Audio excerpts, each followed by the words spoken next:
Julia Wright. She's an illustrator, animator, designer, and you guys can go check her out on juliawright.com. Now, I tried to get Julia's social media handle, but she's not on social media, which is really strange, right? I know. How come, Julia? My suspicion is Julia gets so much work that she doesn't have to worry about getting work. Is that true?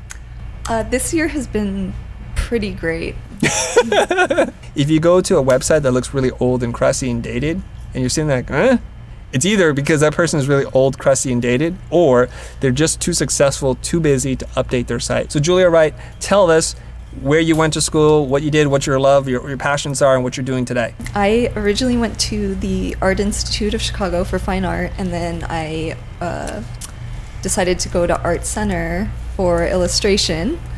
And I left Art Center and did retail display design and construction for about 5.5 years, and I really loved it, but it was very physically demanding, and I kind of had hit a ceiling and there was nowhere else for me to go. So then I approached Christo about an internship, and he was so generous to allow me to come here as a not real student.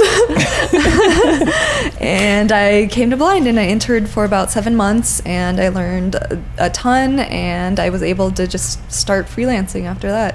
You went to Art Institute to study fine art. How long did you stay? Did you graduate? When did you decide to go to Art Center, and why? I did graduate. I graduated, and then almost immediately afterwards decided to go to Art Center. I really loved fine art, and it taught me a lot about how to explain my art and defend it and make better art. But I had talked with a lot of the teachers about, how do you get representation? How do you get a job? What do you do when school finishes? And there was almost no support system whatsoever.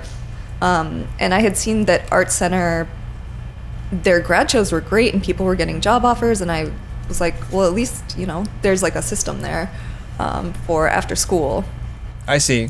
So the practical nature of the necessity to make money and earn a living doing what you love, it didn't seem like at that moment in time fine art was going to yield that for you. There isn't a clear career path, right? Mm-hmm.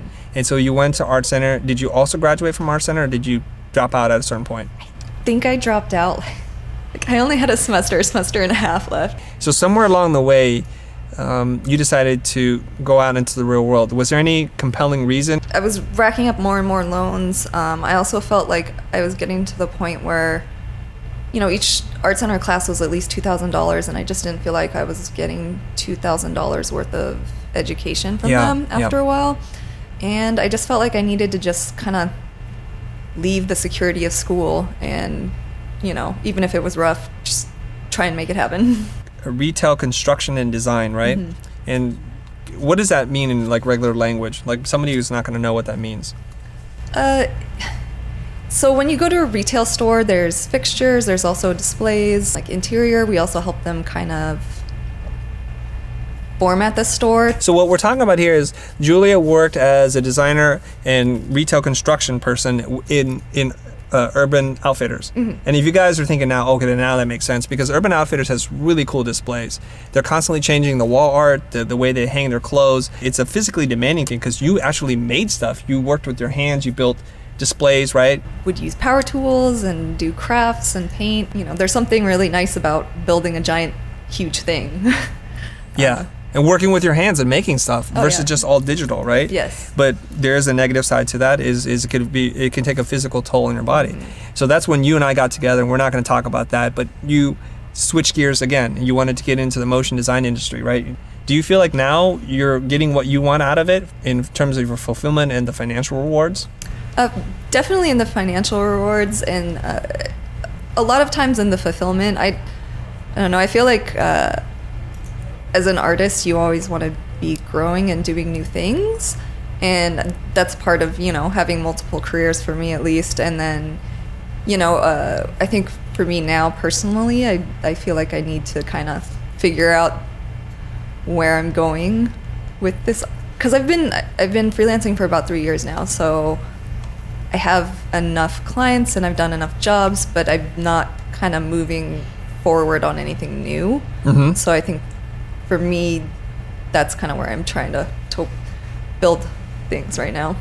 Okay, so let's play this and zoom in on it. Okay, so you want to talk to us about your role and responsibility on this project? So the boards had already been made prior to me starting on this, and my job was to model some of the characters in Cinema 4D, and then I also did a large portion of the texturing, almost all the texturing in this. I did. That is really cool. I keep forgetting how multi-talented you are. How long did it take you to be good enough that people would hire and pay you good money to animate?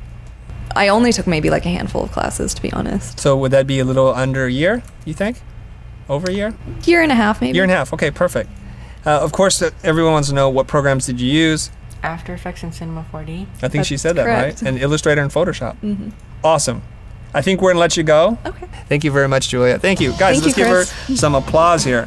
I can't find it. Thank you very much. Do Yay. the applause sound effect.